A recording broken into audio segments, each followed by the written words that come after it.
Hey guys, in this video I'm going to show you how to fix PayPal permanent limitation problem fast.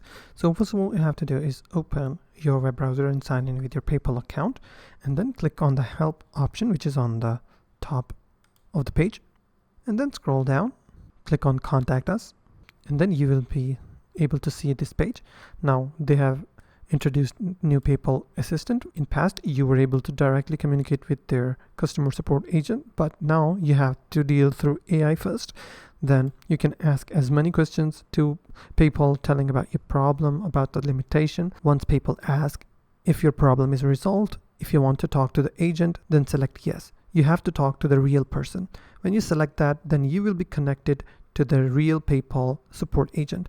Then you have to tell your problem about the permanent limitation of your account. Then they may ask you for all the details, which can check if you are the real owner. They may ask you to submit more documents to prove your identity. You have to provide the exact information they ask for. If you delay, then it will also delay your limitation problem. It will slow down the process. Once you give all the relevant information, they will review your application. If everything is correct, they will lift or cancel the limitation, and you will be able to use your PayPal account normally. And that's the only way to fix PayPal permanent limitation problem. If you found this video helpful, please hit the like button, and also don't forget to subscribe.